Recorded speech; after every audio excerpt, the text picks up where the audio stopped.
Bom, pessoal, hoje a gente vai conversar um pouquinho sobre o selênio e depois sobre o cobre, tá bom?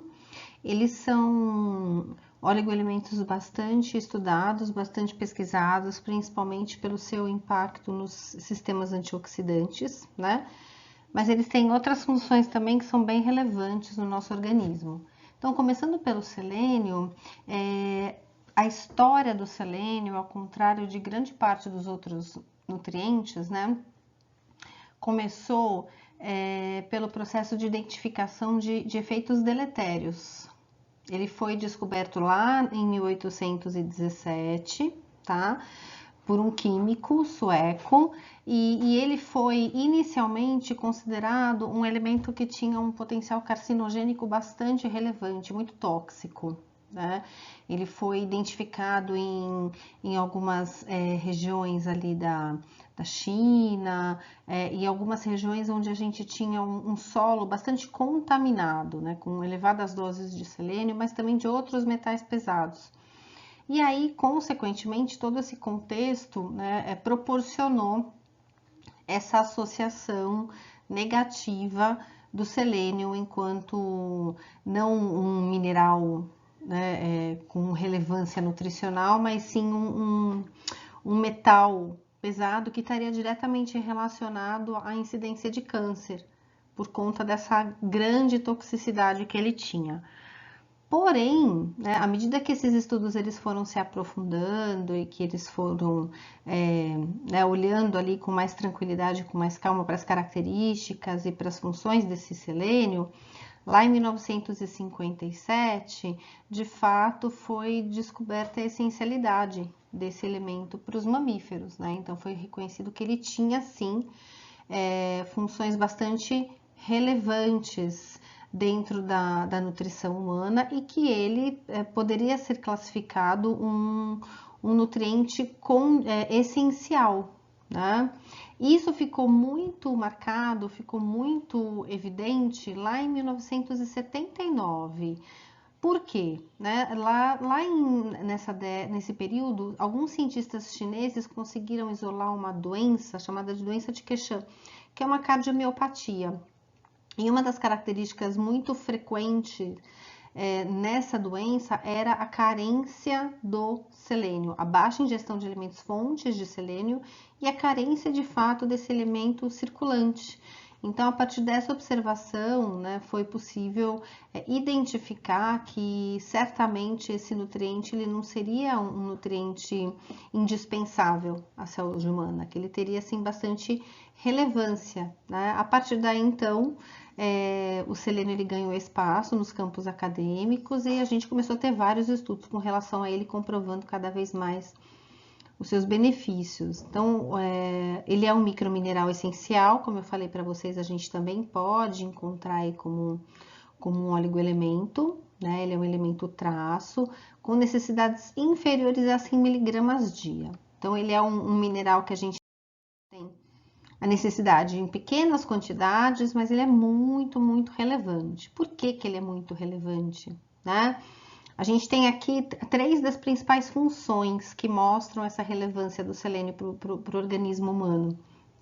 Então, a primeira, como já foi dito, ele é um antioxidante extremamente importante, né? A gente tem lá a glutationa peroxidase, que faz parte da via antioxidante endógena, e ela é uma enzima que neutraliza a ação das espécies reativas de oxigênio, e ela é dependente de selênio, tá? Então, o selênio ele seria aí um fator de extrema relevância para que essa glutationa peroxidase pudesse atuar.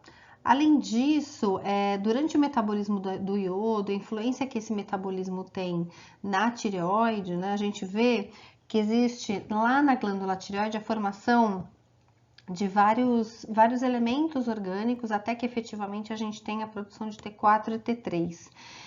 E aí, dentro dessas etapas, existe a necessidade de fazer uma conversão de T4 em T3 para que o T3 desempenhe as funções metabólicas de controle de reação oxidativa, reação de termogênese. E quem faz essa conversão de T4 em T3 é uma enzima chamada iodinase.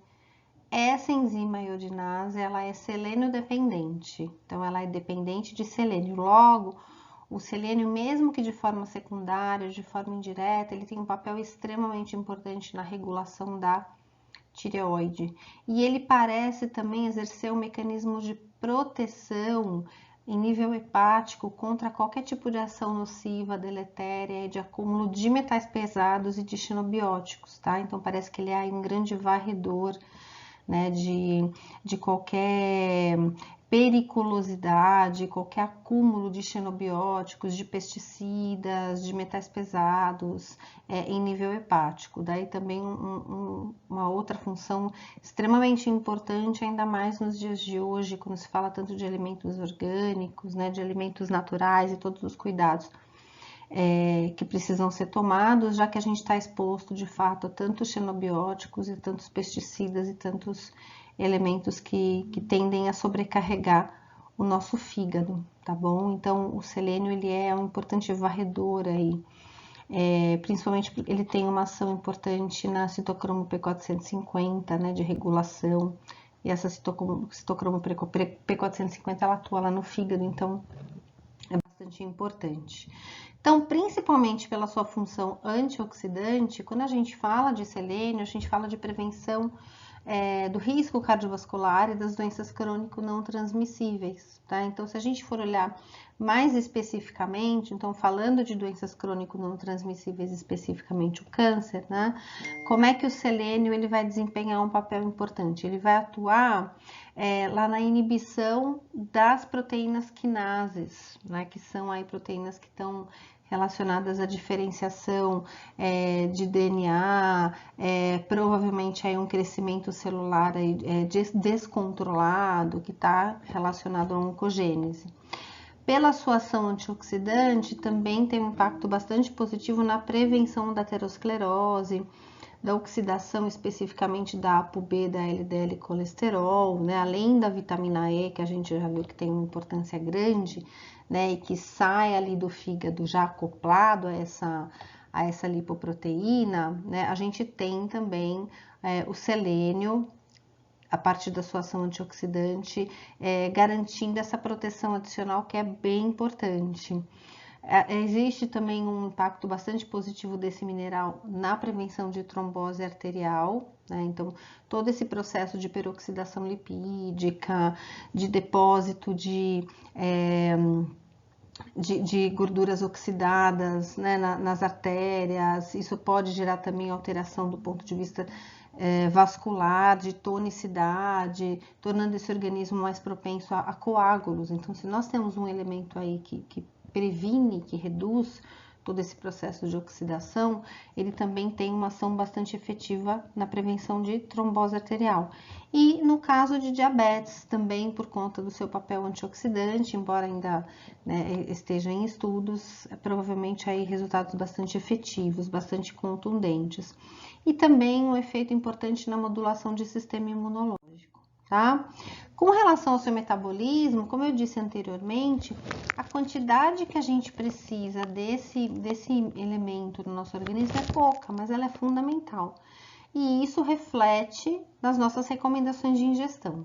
Então, a gente tem aí uma ingestão variando de acordo com gênero e faixa etária, na ordem de 18 a 139 microgramas dia. Quando a gente pensa na taxa de aproveitamento desse selênio, né, é importante que a gente pense que esse processo, ele conta com um transporte ativo, né, e praticamente 80, 90% da absorção desse selênio vai ser dependente dessa bomba de sódio e potássio, dessa TPase, né? E automaticamente, então, a gente vai ter um impacto bem menor, bem relevante do processo passivo acontecendo aqui.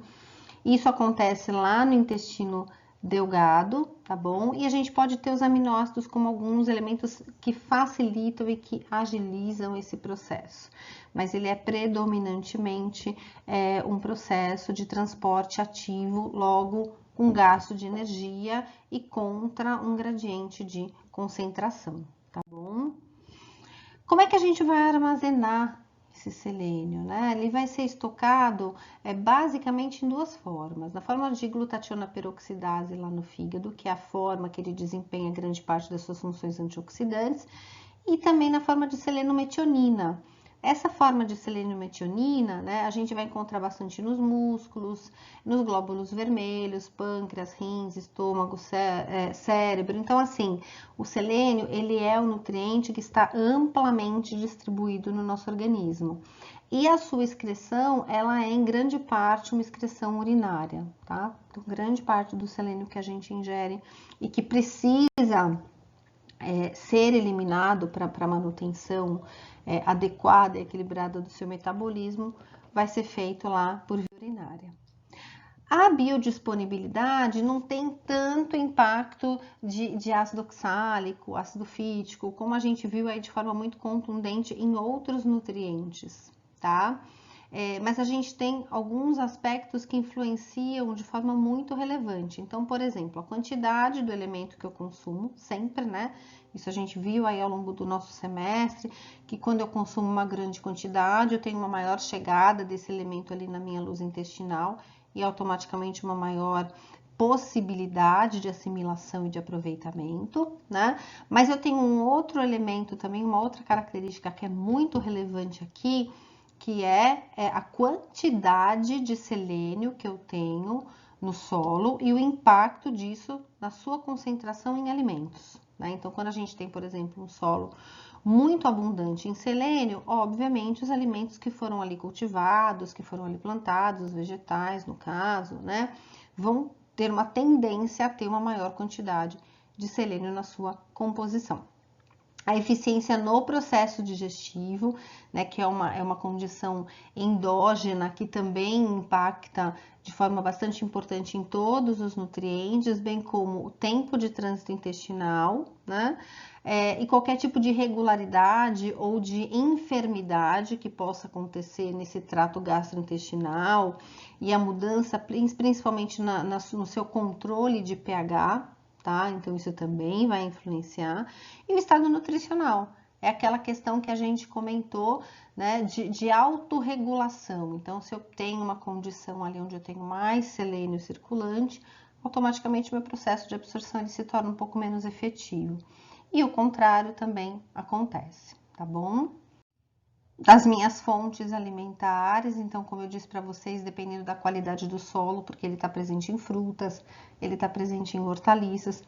Claro que é muito conhecida a concentração do selênio na castanha do Pará, e nos rins também, fígados, né? A gente tem uma grande quantidade, são alimentos fontes que a gente pode logo consumir numa quantidade menor, mais otimizada. Mas a gente também encontra selênio em proteína animal, a gente também encontra nos pães, nas frutas, nas hortaliças. Então, assim, respeitando as proporções, ele é um nutriente que está amplamente distribuído nos alimentos e também na água. A gente pode encontrar aí também, quando houver a necessidade de uma complementação ou de uma suplementação, a possibilidade de suplementar. Porém, é muito importante que a gente deixe claro que a principal fonte ou a principal forma de atender às nossas demandas relacionadas ao selênio, assim como todos os outros nutrientes, é com alimentação. A gente está falando aqui de nutrientes essenciais, né? Então, a gente não pode esquecer dessa característica primordial, processo de digestão, de assimilação e automaticamente de biodisponibilidade se torna muito melhor, tá bom? Quando que a gente vai ter uma deficiência desse selênio? Né? Quando a gente tem aí uma ingestão menor ou igual a 11 microgramas dia, de forma sequencial, né, a médio e longo prazo. Isso é um valor que está bastante abaixo das nossas demandas, das nossas necessidades. Logo, se a gente não supre diariamente essa nossa recomendação, assim como para todos os outros nutrientes, existe uma grande chance aí de existir um quadro da presença ou do desenvolvimento de uma carência, né? E aí nós temos, isso não é uma condição claramente detectada, claramente identificada, né? Tanto que alguns exemplos que eu vou trazer aqui para vocês são exemplos muito extremos. Então, essa cardiomiopatia, que é a doença de Queixan, que é um déficit de selênio no solo, foi descoberta em regiões onde a gente tinha um solo muito pobre em selênio, e automaticamente essa condição ela extrapolou, né, para baixa quantidade de alimentos fontes, de alguns dos elementos fontes de selênio, e a doença de Cachembeck, que é uma osteoartropatia em crianças chinesas. As duas foram evidenciadas lá na China, né, em condições aí de extrema carência, de baixo consumo, tá? Então, volto a dizer que não é uma questão, o selênio ele não é um mineral que a gente identifica uma condição de carência com tanta frequência.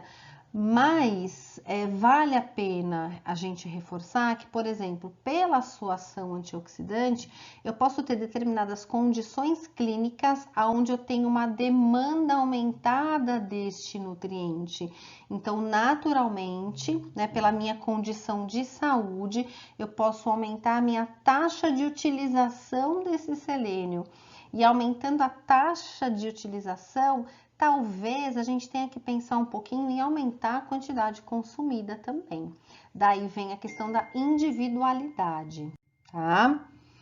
Mas o selênio ele também é um nutriente que é vulnerável a efeitos tóxicos, né? Então a gente tem aí efeitos de toxicidade acontecendo de forma aguda e de forma crônica. O agudo acontece quando a gente fala de uma ingestão acima de 1 grama, né? Que é muito comum aí em situações de suicídio. São doses realmente altas e muitas vezes intencionais. E o crônico, quando a gente tem uma ingestão em torno de 800 microgramas dia. E aí a gente pode ver quais são os sintomas, tá? Então, vômito, diarreia, um gosto metálico na boca porque se trata de um metal, né? Algumas manchas em dentes, lesão em pele. Então, a gente pode ter essas duas características aí, né? O efeito tóxico agudo ou o crônico. E aqui um panorama das nossas necessidades nutricionais. Então, lá na carência, o que eu comentei com vocês? Que a gente começa a ter um maior risco de carência com uma ingestão a médio e longo prazo menor do que 11 microgramas dia. Então, é uma quantidade abaixo da necessidade de praticamente de um neonato, né? Então, é uma ingestão muito carente, tá? É uma ingestão muito baixa. Então, a gente tem aqui, principalmente, né, para adultos, para idosos, uma recomendação de RDA que gira em torno de 55 a 65 microgramas dia. Lembrando que em gestantes e lactantes a gente tem um aumento maior, porque o metabolismo está aumentado, porque a atividade tiroidiana também está aumentada, logo eu tenho uma necessidade metabólica aí exacerbada e que é fisiológica e que é decorrente da fase. Falando um pouquinho agora do cobre, né? O cobre ele também é um oligoelemento, né? Ele também é um mineral que a gente precisa em quantidades pequenas e que nós temos em pequenas quantidades também circulando no nosso organismo. Então, o organismo ele vai ter uma média de 80 miligramas de cobre. E isso, obviamente, pode ter uma flutuação, pode ter uma variação de 50, 120 miligramas, e vai depender do quê? Vai depender da idade, vai depender do gênero, da efetividade metabólica, né, da atividade principalmente de medula, porque ele tem uma relação muito profunda com o metabolismo do ferro, tá bom?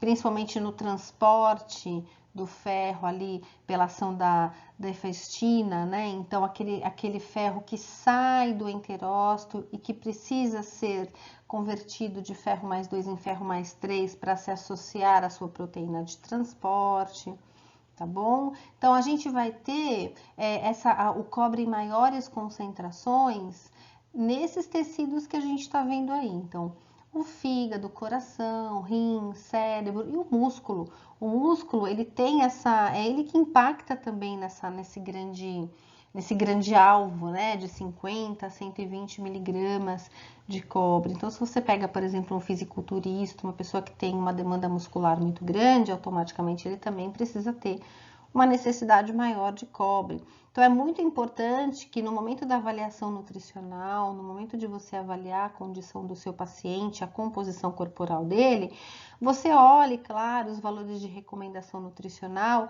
mas você aplique o conceito da individualidade, tá bom?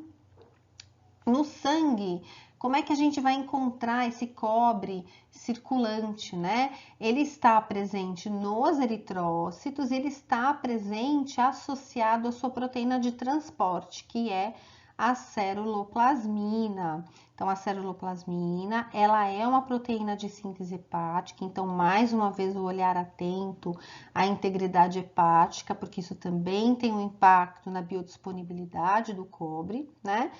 E essa ceruloplasmina vai ser a forma que nós podemos obter aí clinicamente na verificação do status do cobre.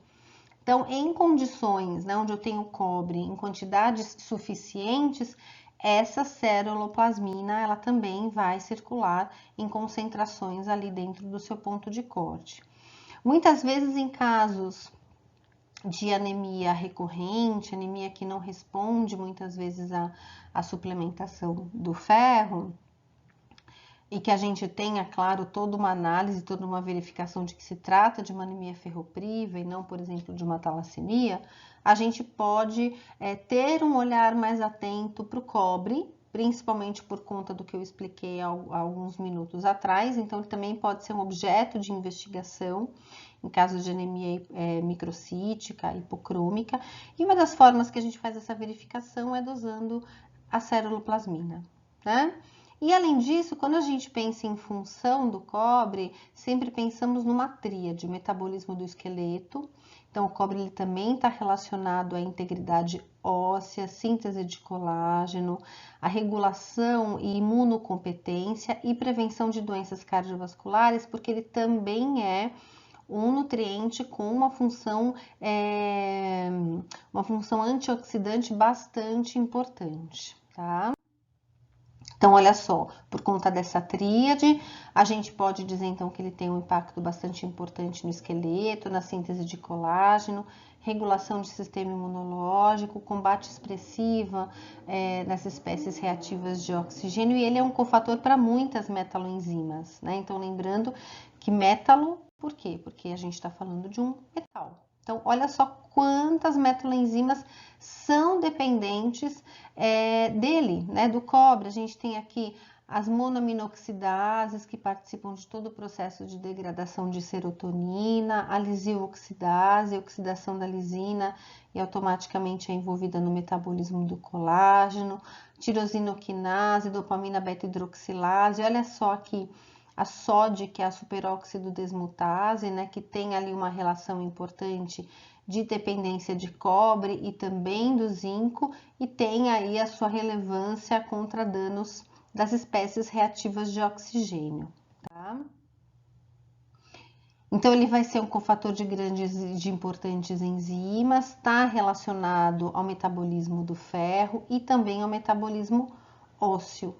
Como eu comentei com vocês, né, a gente vai ter aí a sua forma de transporte, principalmente como ceruloplasmina, e aqui é extremamente importante também chamar a atenção, né, do papel do cobre viabilizando lá na mitocôndria a ação da citocromo C oxidase, que é uma enzima que vai participar do processo de respiração celular, né, vai catalisar a redução de oxigênio, principalmente para a água, para a produção de ATP. Então, a gente vai encontrar de forma bastante expressiva essa citocromo C oxidase lá na mitocôndria. E ela é uma metaloenzima. Com relação ao metabolismo do cobre, né, a ingestão preconizada gira em torno de 2 miligramas dia. O processo de absorção acontece lá no intestino delgado, por processo ativo e passivo, mas predominantemente o processo passivo, a favor do gradiente de concentração. Mas ele tem dentro desse processo de absorção passiva aquela metalotioneína, que é aquela proteína transmembrana que é facilitadora, né? Que agiliza e que viabiliza o processo de absorção com mais efetividade e com mais intensidade. E lá na forma de transporte, então, ele vai encontrar também, né, como outras proteínas de transporte, a albumina e a transcupreína também, né? A ceruloplasmina, como nós falamos, é uma proteína que também tem o papel de transportar o cobre, né, mas ela é um grande indicador de status desse cobre, tá bom? Quando a gente fala de armazenamento, lá no fígado, então, o cobre ele vai ser armazenado na forma de ceruloplasmina, e no plasma ele vai estar ligado às metalotioneinas de uma forma bastante relevante, e a excreção vai ser fecal e urinária. Nós temos aí esse nutriente em alimentos, né, em uma grande diversidade de alimentos, uma grande quantidade de alimentos de origem animal, né? Mas também vamos encontrar nas frutas secas, nas oleaginosas e nos cereais integrais. Então, o cobre é um nutriente cuja carência, cuja deficiência não é algo assim tão frequente, tão fácil de